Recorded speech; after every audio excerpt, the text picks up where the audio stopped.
What do you find most challenging about being an entrepreneur? This one, I have so many things that I can share. That I'd love to talk about this in our next YouTube live. And what do you find most challenging about entrepreneur? Let me think about this for a sec.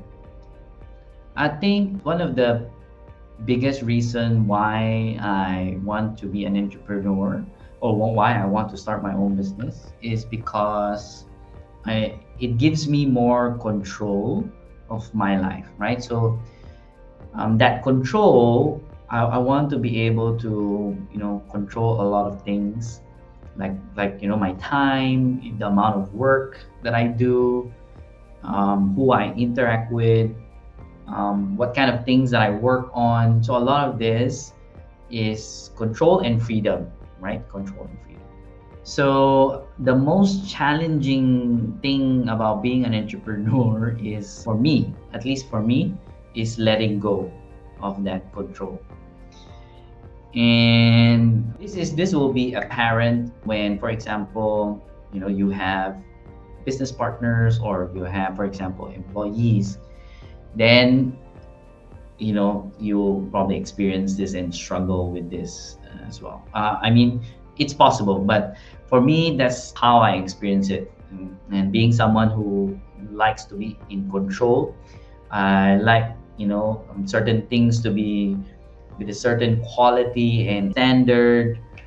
Yeah, so that's the hardest part, but that is something that we need to learn, or at least I needed to learn in order to move faster and achieve more in the business. Because if it's left for me, like for myself, then it will be very, very difficult to move faster.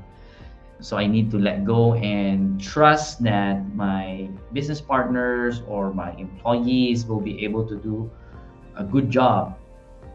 And maybe if they don't, then I need to step in to help them with it. And that's kind of like how my mindset shifted from being control freak into someone who is more a guide or a facilitator for those people in order for them to achieve more as well in their lives and in the business.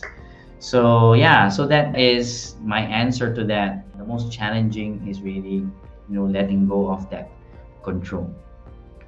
So I'm sharing that more on for your own self-awareness, if that is something that if you want to start your own business because you also want that freedom and you want to control things. So when you can recognize that for yourself, then you'll be able to know what to do with it, right? So nice, very nice question. How much time do you spend in your business? So yep, and again, this answer is just me. And because one, I'm a full-time entrepreneur, and basically I spend a lot of time in my business, and it's because it's a business that I love doing. So to me, it's really not like work. I'm enjoying it.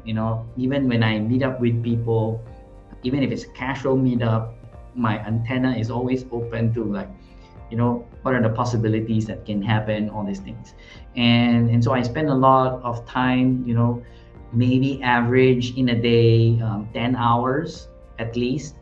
But the beauty of being an entrepreneur is having the flexibility. So I get to decide when is my break, when is my holidays, or when do I spend time. Just this morning, I quickly scheduled a tennis session. So I went out in the morning to play tennis. And this kind of the flexibility that an entrepreneur has, right? So we have the freedom and control over our schedule. So even though I work hard, long hours, I do take breaks. Let's say, for example, this Sunday, I'm gonna be talking to a group of 30 people about emotions and success and all this. So that's part of work as well. Yeah, then I do podcasts as well. So I create content because I want to like deliver value out there. So yeah, so I do spend a lot of time, but that's me. When I started, when I was still working and I started doing business, I spend about 1 hour to 2 hours per day, and it's actually good enough because we kind of like share the time with my other business partners as well. So, all my lights are switching off. So it means it's time already. Okay, so I hope I answered that question. And there's no right or wrong answer when it comes to spending time in your business. The main question that you need to be answering is how much time you need to put in to make your business work, right? Because let's say your business is online and you just need to spend 1.5 hours per day or 2 hours per day, then it is already good enough. Or maybe just 4 hours per week, it's also possible. Which reminds me of one of my favorite authors, Tim Ferriss, 4 Hour Work Week. So he's one of the people that I follow as well. So there's no right or wrong answer to that. It's really up to you how you want to manage your business. And of course, for me, what I believe is the more you put in into your business, the faster it can go as well. What methods do you use to promote your business? So promotion of business is related to marketing. I think nowadays, most important thing to consider, because now online is really, and it's very simple. So one of the people that I follow is Gary Vaynerchuk, and his logic is very simple, and I think it really makes sense. So you just need to observe the people around you, how they behave. Like you go into a bus, you go into the train, and just look at the people, and then you will see that people, so busy on their devices, right?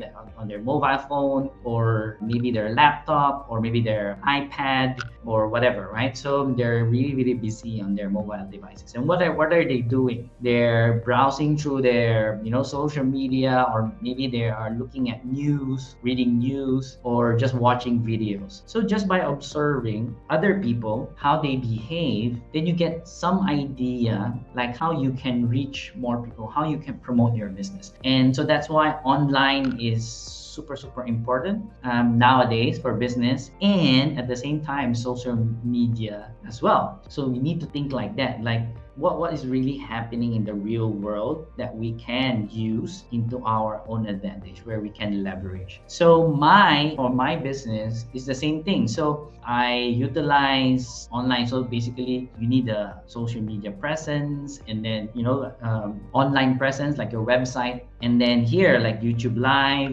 Facebook, Instagram, even TikTok. So all these platforms, if your target market is there, then definitely you need to be there so that they can see you. That's how I do my business. You utilize the online, and then since I am a speaker and trainer, what I do is also I create events. So of course during the pandemic, it's very difficult. Like, things has changed and everyone started moving online. So I had to do events online. That was like a transition. But ultimately, even before that, I was doing physical events, so I would speak in front of the room and then sell in front of the room as well. So I did that like for many years. So I'm very used to that. And so I promote my business that way as well. It's something that I am, used to, and something that kind of like I have skills, have a bit of mastery. And so now I'm learning how to merge the two, because now I think a lot of people are still comfortable online, and then but some people are just dying, just like me, just dying to, like for the face-to-face contact. Yeah, so I'm learning how to balance that now, because both target market are still going online, and some are face-to-face. So that's basically how I promote my business. One, a lot of it is online, and then the other one is by events. So I do events, I do talks, I do workshops, all these things. So offline and online as well, right? So it really depends on what kind of business you have. And because my business is primarily coaching, training, and that's kind of like how I do it. So if your business is food or maybe spa, then how you promote it will be totally different from how I promote my business. So you have to think about it. Oh, hey there. If you like this video, please like, share, and subscribe. And remember to click the bell button so you get updated of the new videos. See you in the next